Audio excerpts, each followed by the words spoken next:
कृष्ण। ओम नमः सिद्धेभ्यः।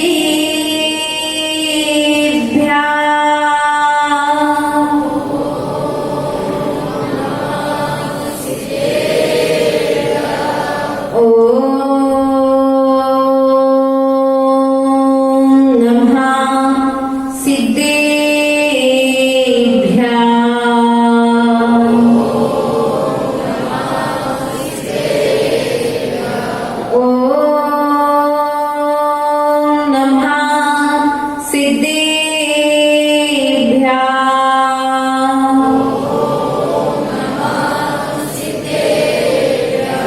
नमो अरिहन्ताणं नमो सिद्धाणं नमो आयर्याणं नमो वज्रायाणं नमो लोवे सब्बसागुणं नमो लोवे सब्बसागुणं यस्य स्वयं स्वभावाप्ति रभावे कृतसंकर्मिणा तस्मै संज्ञानिरूपाय नमोस्तु परमात्मने। गुरुवापान्तिनो नित्यं ज्ञानदर्शननायिका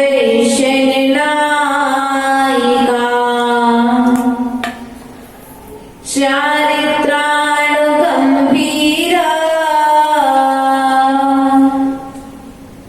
मोक्षमार्गे उपदेशिका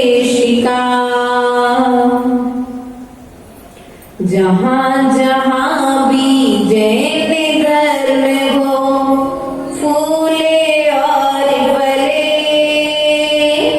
फला फूलता देखो इसको मेरा चित्त खिले वात्सल्य की यही भावना सबके अंदर हो मेरा अंतिम मरण समाधि तेरे दर पर हो। गुरु से मुझको मिला है कितना क्यों इतना सोचूं मैंने कितना किया समर्पण बस इतना सोचूं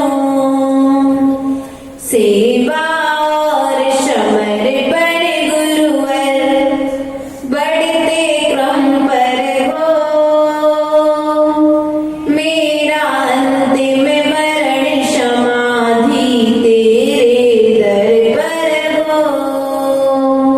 तेरी छत्र छाया भगवन मेरे सिर पर हो अंतिम मरण समाधि। बोले देवादि देवादि ब्रह्म प्रथम तीर्थेश्वरादिनाथ भगवान की देवादि वर्तमान शासनायक वर्तमान स्वामी की देवादि मूलाय पार्श्वनाथ भगवान की उत्तम ब्रह्मचार्य धर्म की परम पूज्य आचार्य गुरुवर्य स्वामी विभव सागर जी महाराज की अहिंसामय विश्व धर्म की साक्षात विराजमान 105 चुलिका भीम श्री सिद्ध श्री माता जी की। चलते हैं द्वादशांकों मां जिनवाणी के चरणों में हृदय रूपी वेदी पर गुरु का आह्वान करते हुए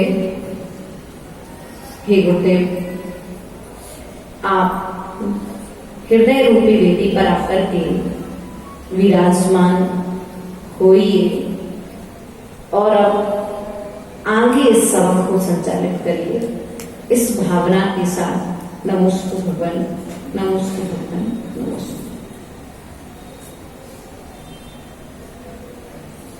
प्रिय बंधुओं,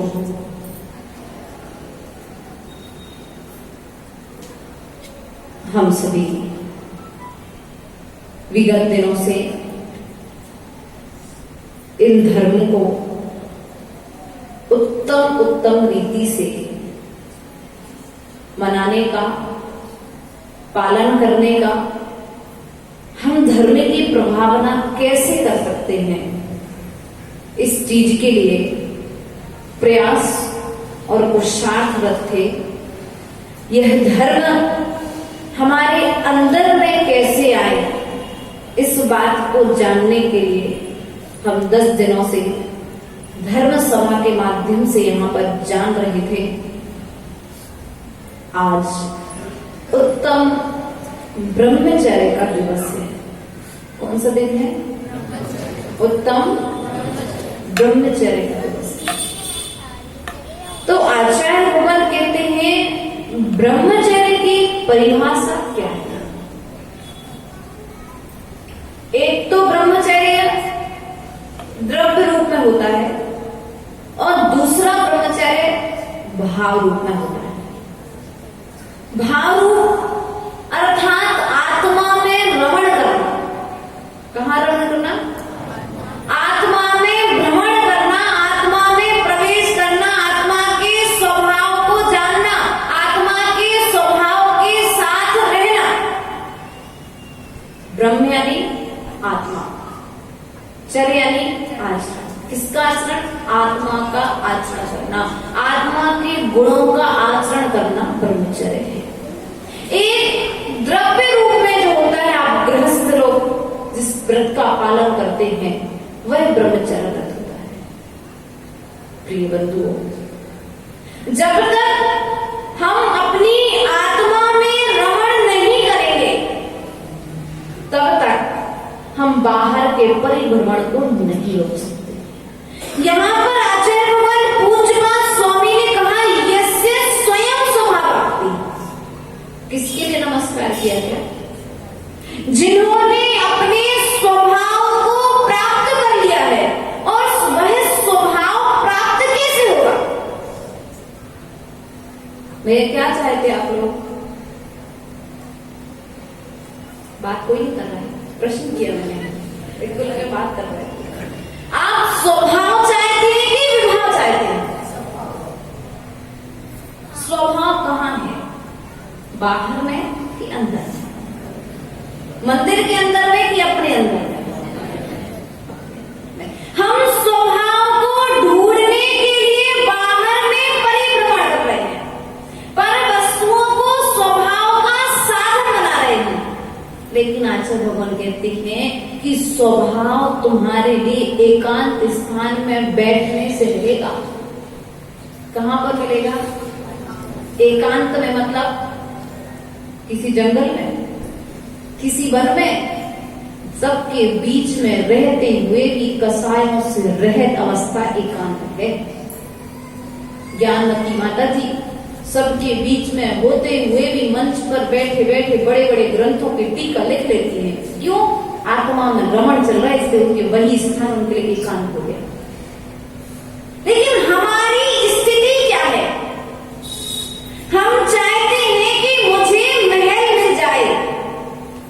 महल चाहते कि नहीं चाहते? हाँ, मकान बनाया, नींव भर ली क्षमा धर्म की, लेंटर भी करवा लिया, दीवार खड़ी कर ली, खिड़की लगवा ली, दरवाजे लगवा लिए, सब कुछ कर लिया, लेकिन छत नहीं डाली।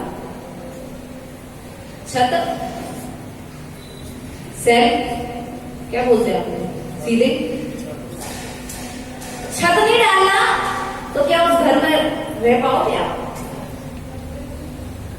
भैया पीछे वालों, जिस घर में छत नहीं होगी, दीवार है, खिड़की है, दरवाजे हैं, अच्छा नींव है, नीचे जमीन पर बढ़िया आपने टाइल्स लगवा लिया है, अलमारियां सब कुछ बनवा लिया, लेकिन छत नहीं डाली अभी आपने, तो क्या आप उस घर में रहना पसंद करेंगे? प्रश्न आपसे किया भैया, पसंद करोगे क्या? विचार करिए।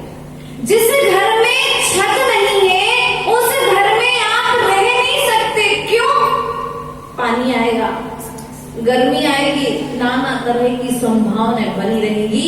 उसी प्रकार से आचार्य भगवान कहते अभी आप जो स्ट्रक्चर खड़ा करते चले जा रहे थे 9 धर्मों के माध्यम से, पूरा सब कुछ खड़ा हो गया, लेकिन अब छत रूप में ब्रह्मचर्य धर्म। यदि ब्रह्मचर्य धर्म नहीं है तो सब कुछ खड़ा करना, ब्रह्म में अपनी आत्मा में रमण करना प्रारंभ कर दो। कब करोगे आत्मा में रमण? समय आएगा, करेंगे, आएगा समय। कब आएगा समय?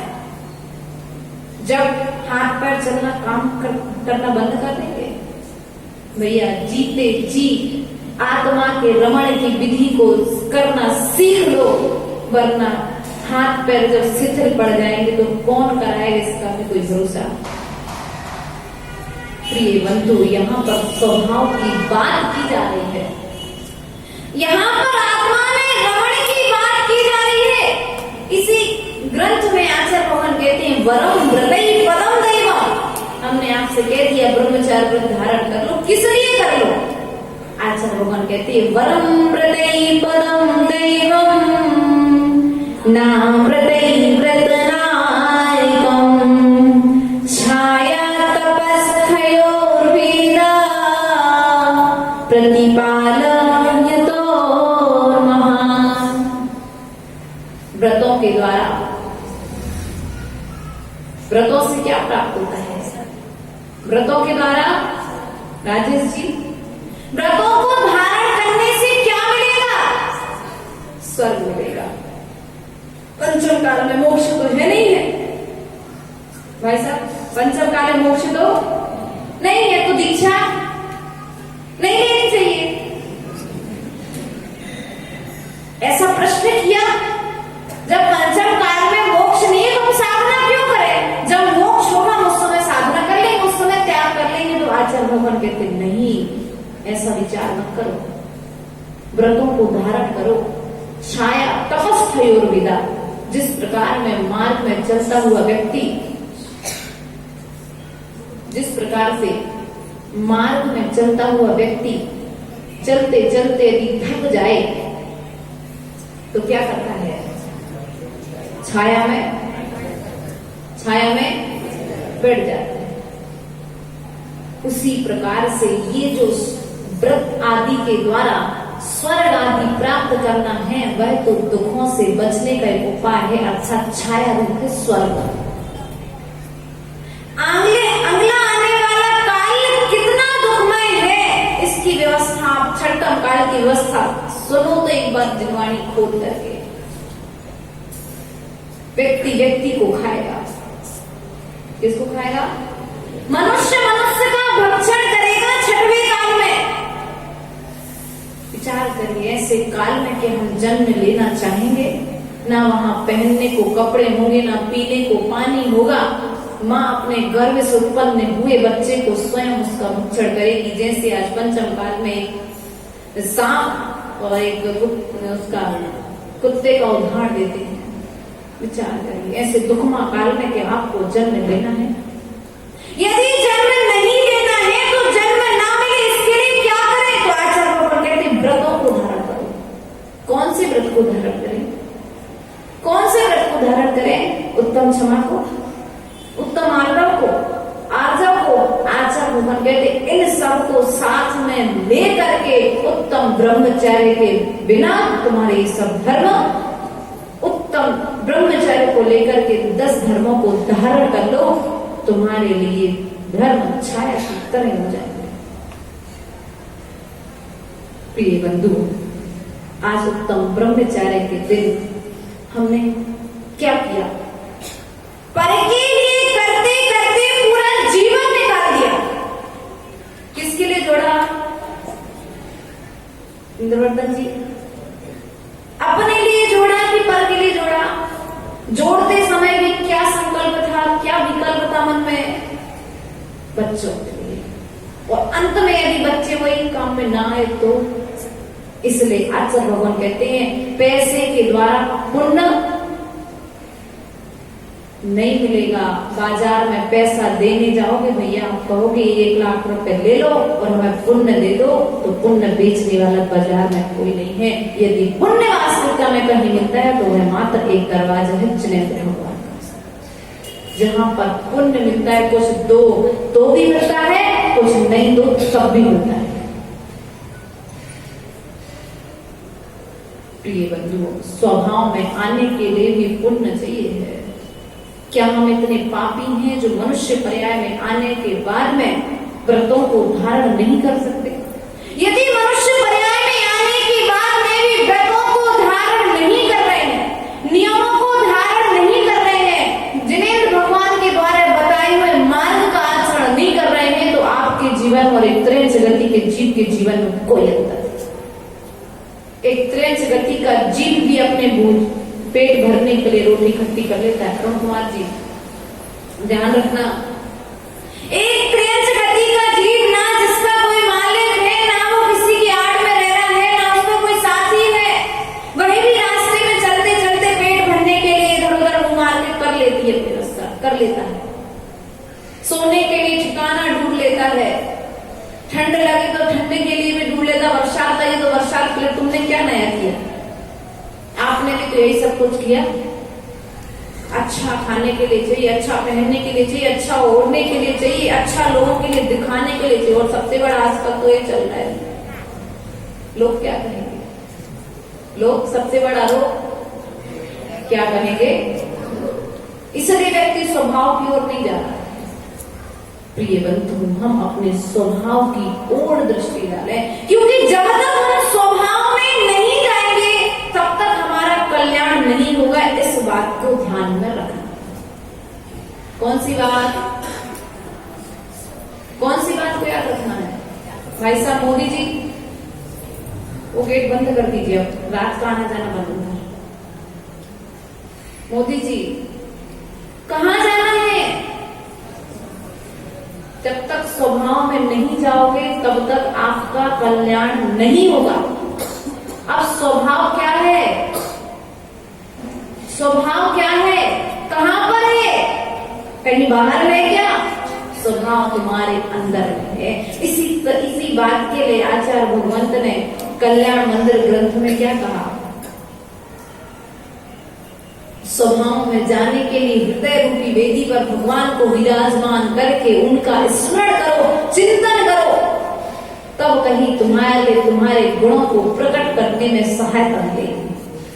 लेकिन हमारी स्थिति क्या है बताओ? हमारी स्थिति क्या है? आज तक हम अनादिकाल से पर को देखते आ रहे हैं, पर वस्तुओं को देखते आ रहे हैं, इसलिए हमारी पर्याय बढ़ती चली जा रही है। और जैसे जैसे पर्याय बढ़ रही है वैसे वैसे संसार भी बढ़ता चला जा रहा है। और संसार बढ़ रहा है, संसार के साथ साथ हमारा दुख भी दुख चाहते कि सुख चाहते? आप सुख चाहते हो, लेकिन आपने मान्यता क्या बना करके रखी है? बकुल ग्रहम धनम दारा पुत्रा मित्राणि शत्रवा सर्वधान्य स्वभावानि मूढ़ा स्वानी। मूर्ख कह दिया किसको? किसको?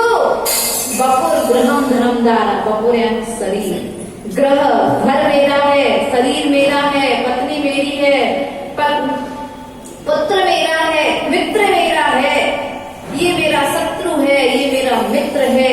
इस तरह की जो तुमने मान्यता बना करके रखी है, यह ज्ञानी की मान्यता नहीं है, यह मूर्ख की मान्यता है। अब बताओ आप लोग ज्ञानी हो कि मूर्ख? माता जी आपको क्या आता है? हमको तो कुछ भी नहीं पता, लेकिन फिर भी कह देते हैं। अब लोग अपने ऊपर ले तो ले बात, हमें तो किसी से पर्सनली।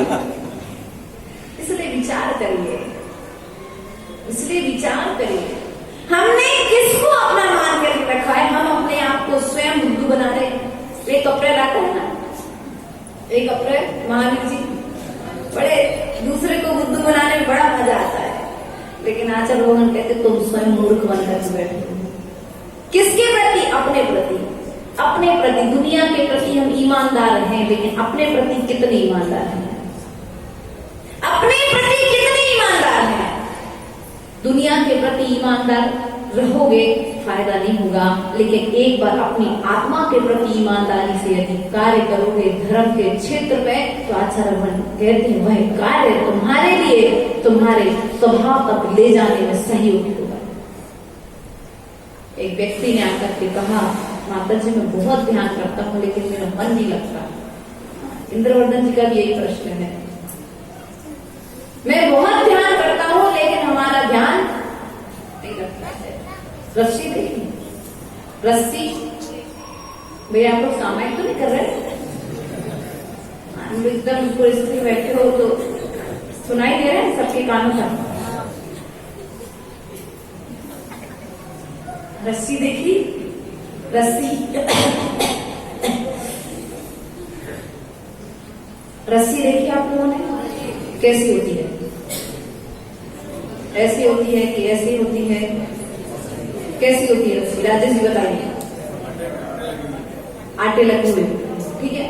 रस्सी आपने देखी, लेकिन यदि उस रस्सी में एक गिठान बांध दी जाए और फिर कहा जाए यहां से इस होल से उस रस्सी को ऊपर निकाल के जाओ, छोटा सा होल है, बताओ तो भैया क्या होगा?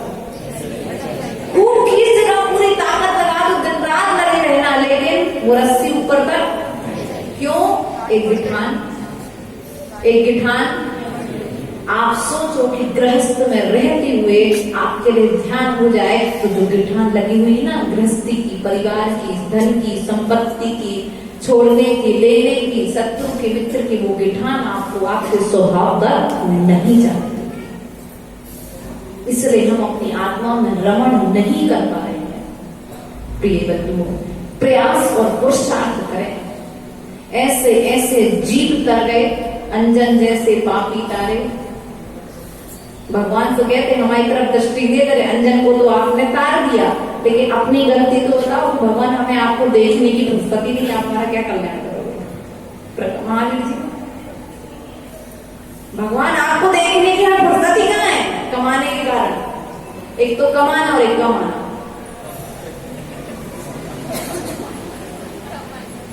ध्यान रखना, कमाना और दोनों तुम्हारे लिए कर्म बंध के कारण है।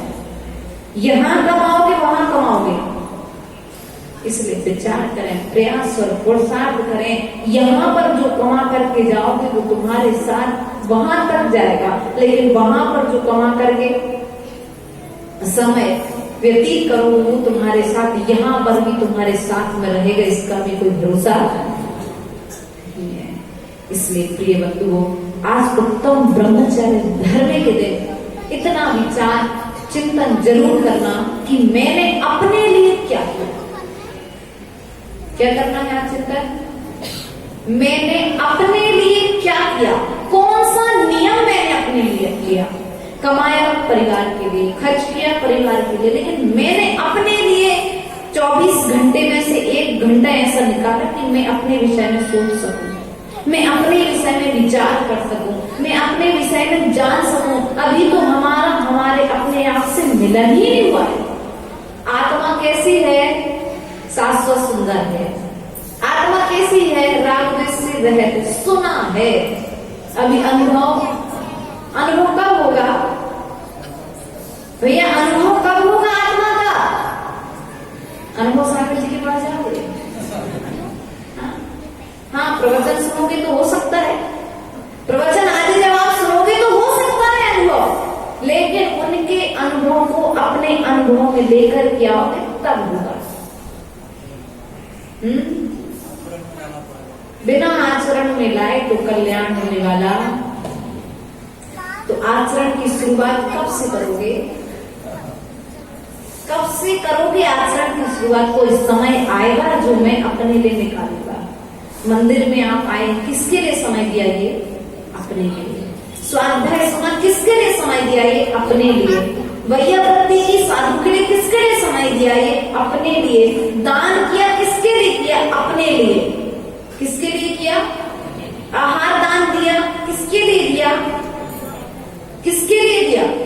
साधु के लिए नहीं। आहार दान देने में भी साधु का फायदा नहीं है, देने वाले का फायदा है, क्योंकि ये तो बढ़िया है फायदे का व्यापार। हाँ, और इंद्रवर्धन जी से पूछ लो तो 10 के 100, 10 के 10 नहीं, 10 के सीधे 1000 कैसे करने। इसलिए प्रयास और पुरुषार्थ करें आप सभी से हमारा विनम्र विनम्र निवेदन है, कम से कम इतना समय निकालें कि मैंने अपने लिए क्या किया जीवन काल में। समय का कोई भरोसा नहीं है, समय अपनी गति से बढ़ता चला जा रहा है, कब आती जाती श्वासें रुक जाएंगे इसका कोई भरोसा है क्या। माताओं, किसी के पास हो कोई कार्ड आइट तो बता देना हमको भी, तो थोड़ा हम ले लेंगे तो आगे तक हम अपना बढ़ा देंगे, जिससे सुनिश्चित हो। है क्या? माताओं, थोड़ा सा आपको धीरे धीरे बोलते, इधर तो धीरे बोलोगे, बाकी समय ऐसे बोलोगे कि ऊपर तक आवाज जाएगी, लगेगा कि 2-4 मिनट पूरा हाथ भरा हुआ है किसी के पास ऐसा कोई कार्ड? प्रिय बंधुओं, विचार और चिंतन करें, एक बार शांति से बैठें। पहले कह रहा शांति से बैठने की फुर्सती का न करें, थोड़ा सा समय निकालें, कितना ज्यादा नहीं निकालें। रात को सोने के पहले भगवान मैंने आज अपने लिए क्या किया, एक समय भले एक माला करें, एक बार ओंकार मंत्र पढ़ें, लेकिन अपने लिए पढ़ें, क्योंकि आपका पुण्य यदि रहेगा तो आप अपने स्वभाव तक पहुंच पाओगे। यदि पुण्य नहीं रहेगा तो स्वभाव तक भी नहीं पहुंच सकते। कहां पहुंचना है? शिखर जी जाने के लिए भी पुण्य की आवश्यकता पड़ती है, फिर तो हम आपके लिए सिद्धालय जाने की बात करते हैं। शिखर जी जाने के लिए भी बिना पुण्य के शिखर जी नहीं जा सकते हो, फिर तो हम आपको सिद्धालय की यात्रा कराना चाहते हैं, शाश्वत सुख दिलाना चाहते हैं, आपका मिलन आपकी आत्मा से कराना चाहते हैं, आपको विभाव से बचाना चाहते हैं, स्वभाव की ओर ले जाना चाहते हैं। तो आचार्य भगवान कहते हैं इसके लिए भी पुण्य नहीं, प्रचंड पुण्य की आवश्यकता है। पाप को पाप जानने के लिए भी प्रचंड पुण्य की आवश्यकता होती है। पहली बात तो व्यक्ति राजेश भैया पाप को पाप नहीं मानता, पाप को अंबर भैया, राहुल भैया, आज के समय में व्यक्ति पाप को पाप नहीं मानता। मैं गलत हूं या मैं जो कार्य कर रहा हूं वो पाप है, यह यदि व्यक्ति मान ले तो शायद संसार से पार हो सकता है। लेकिन आज व्यक्ति पाप को नहीं पहचान पा रहा है। अब पाप को कैसे जानेगा, पाप से कैसे डरेगा, पाप से कैसे बचेगा? तो पाप के फल का ज्ञान होना आवश्यक है। किसके फल का? और पाप के फल का ज्ञान होने के बाद उस पर श्रद्धान होना आवश्यक है। क्या होना आवश्यक है? हाँ, नरकों में यदि जो झूठ बोलता है उसकी जीभ के लिए, जो जीभ होती है उसके लिए खीलों से छेद दिया जाता है, ऐसा जिनवाणी में बताया गया है। जो वैश्यागमन करता है वहां पर लोहे की स्त्रियां बनाई जाती हैं, लोहे की स्त्रियों से संपर्क आदि कराया जाता है। वहां पर मायाचारी करने वाले जीवों के लिए कढ़ाई में तला जाता है। और सबसे बड़ी बात, नरकों में अकाल मरण नहीं है। क्या नहीं है? अकाल मरण नहीं है। यहाँ तो दुख से दुखी होगे, भयभीत होगे, आत्महत्या कर लोगे, लेकिन नरकों में आत्महत्या नहीं कर सकते आप। क्या नहीं कर सकते? आत्महत्या नहीं कर सकते। तो हम आपसे इतना कहना चाहेंगे, जो जिनवाणी में नरकों की व्यवस्था बताई गई है, तिरंज गति के दुखों की व्यवस्था बताई गई है, देव गति के दुखों की व्यवस्था बताई गई है, उन सबको जान करके उन पापों को करना छोड़ दो। और यह सब कब संभव है? जब सम्यक दर्शन होगा। पहला गुण शंका से रहित। अभी हमें शंका है, अरे ऐसा भी होता होगा क्या? आज की पीढ़ी को विश्वास कराना कठिन है। इंद्रवर्धन जी, ऐसा भी होता होगा, नरक भी कोई चीज होती है क्या? नरकों में ऐसा होता है, जब होगा जब जाएंगे तब देखेंगे, अभी तो हम सुख से जो मिला है उसमें बढ़िया खा लो, पी लो, ऐस कर लो, उसके बाद पता नहीं मिला कि खुद को खुद की करनी पर विश्वास नहीं है कि मैं जो क्रिया करूं इसका फल मुझे बाद में अच्छा मिलेगा कि नहीं मिलेगा। लेकिन हम आपसे गारंटी देकर कह सकते हैं, जो जिनेंद्र भगवान की अर्चना करेगा, जिनेंद्र भगवान का अभिषेक करेगा, पूजा करेगा, उनके द्वारा बताए हुए आचरण का पालन करेगा, वह निश्चित ही सुखी होगा। उसके जीवन में कभी कोई दुख नहीं आ सकता है। वर्तमान में देखेगा कि वह दुखी है, कोई पूर्व में पाप करके आया होगा इसलिए उस कारण से दुखी होगा, लेकिन अगला भाव उसका सुनिश्चित ही अच्छा होने वाला है। इसलिए प्रिय बंधुओं, अपने स्वभाव की यात्रा, किसकी यात्रा? किसकी यात्रा? कब से चालू करोगे? कब से चालू करोगे? आज से, कल से, परसों से? अपने स्वभाव की ओर जाने का प्रयास करो, पुरुषार्थ करो, क्योंकि जिसे मैंने अनादिकाल से कभी नहीं देखा है उसे देखना आसान नहीं है। आत्मा को जाना क्या? हमने शरीर को जाना है, भौतिक वस्तुओं को ही जाना है। अभी तक हमने आत्मा नाम की कोई चीज होती है उसे जाना ही नहीं है। यदि जानते तो शायद प्रयास और पुरुषार्थ करते, लेकिन जाना ही नहीं है। इसलिए प्रयास और पुरुषार्थ करें। जो जो तुमने आज तक जोड़ करके रखा है वह तुम्हारे साथ में जाने वाला। रोज एक लाइन लिख लेना अपनी डायरी में, सो करके उठ करके, मैंने जो जोड़ करके रखा है वो मेरे साथ जाने वाला नहीं है, मात्र पुण्य के सिवाय और पाप के सिवाय। तुम्हारा पुण्य और तुम्हारा पाप तुम्हारे साथ में जाएगा और कोई दूसरा तुम्हारे साथ में जाने वाला। इसलिए प्रिय बंधु, विचार करें, चिंतन करें, मंथन करें, अपने स्वभाव की ओर दृष्टि ले जाए। किसकी ओर दृष्टि? अपनी आंखों से आज तक हमने पर को देखा है, पर वस्तुओं को देखा है, लेकिन इन आंखों से दूसरे को देख करके संकल्प और विकल्प हुए हैं। लेकिन एक बार इन आंखों को बंद करके हम अपनी निज आत्मा की ओर निहार लेंगे तो निश्चित ही हमारा कल्याण होगा। इसी भावना के साथ बोले पार्श्वनाथ भगवान की, महावीर भगवान की, परम पूज्य आचार्य गुरुवर एकाडमी हो समझ उत्तम ब्रह्मचर्य धर्म की। आप सभी अपने स्थान पर बैठे रहेंगे, हाथ जोड़ करके। धर्मी सभा में